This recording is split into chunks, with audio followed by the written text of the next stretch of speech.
Alrighty, so here we are in our topology that we just created. Now we're going to do the IP scheme. Alright, we're going to make it simple. We'll make it very easy. Now I use what's called a discontiguous network, which means I'm going to use a class C addressing scheme for the LAN, and I'm going to use a class A for the WAN, right? The supposed WAN, which is this up here. So this would be my supposed WAN up here, and then this will be my LAN down here. So let's get the place note.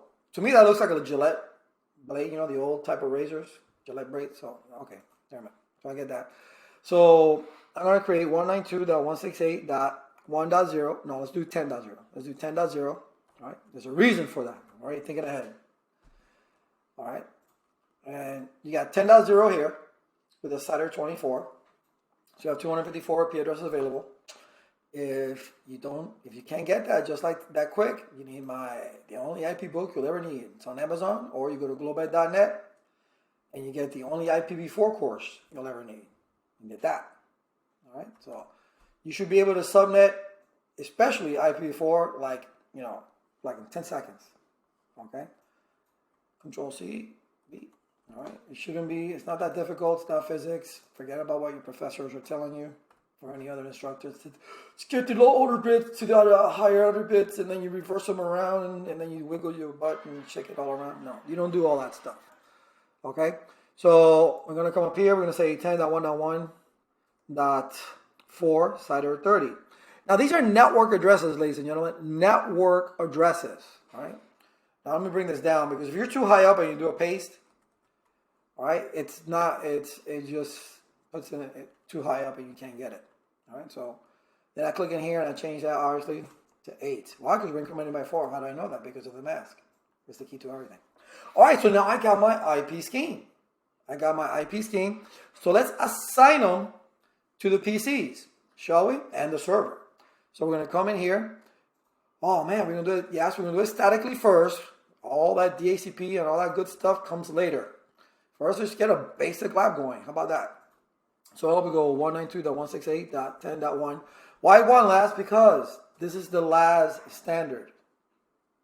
You have 254 IP addresses. Pick one. Make it make sense and be consistent with it. Don't just pick addresses willy-nilly. I like to use the first available IP address or low addresses for my end devices, high addresses for my inter-networking devices. All right, and my gateway is the last available. See, I also put 1. It's 10.254. Cool. Now, eventually, we'll have a DNS server, all right, which is going to be the server over there, but we're not going to put it yet. We're going to slave it for later. Let's just put just that basic. Oh, I'm in the switch. Sorry. Let me go to the PC. All right. And then, because we're going to keep adding and adding and adding and adding and adding. Careful. Don't five-finger the keyboard. I'm notorious for that. 20.1, tab, 192.168.20.234. Okay, and then here we go. And we're going to do 192.168.30.1, and then 192.168.30.254. Cool. So now we know we got these IP addresses in our computers. Isn't that awesome? That's awesome. So now we know, since this is the server, so he's going to be a DNS server. His IP address is 30.1. So might as well just go back. Now that we know exactly who it's going to be, so we're going to say 192.168.30.1, right? So everybody can do what they need to do.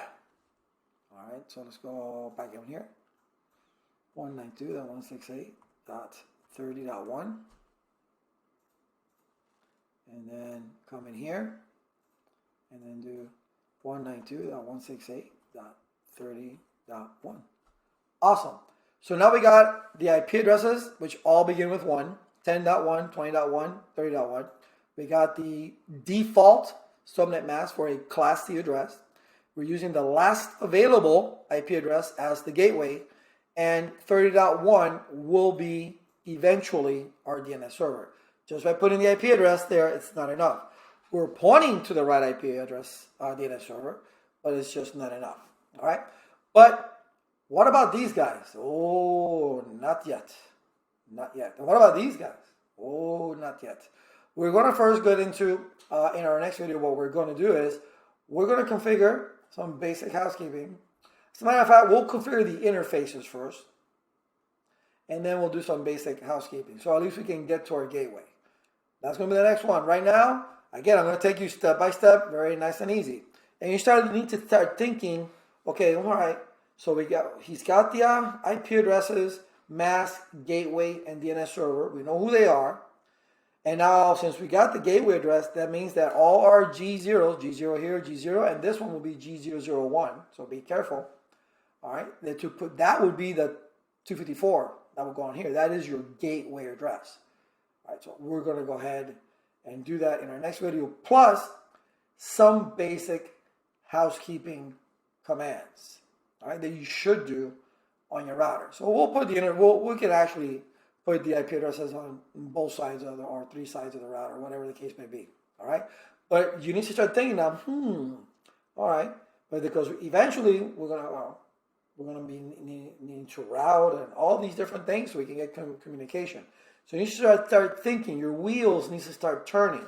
All right, but for right now, you got your topology created, and you got your end devices with IP addresses, and you can actually put a label here so you know that this is going to be acting like a DNS server. You should always document everything you do. Always document. These are your DNS servers. These are just end devices. So here's your DNS server that we can point to.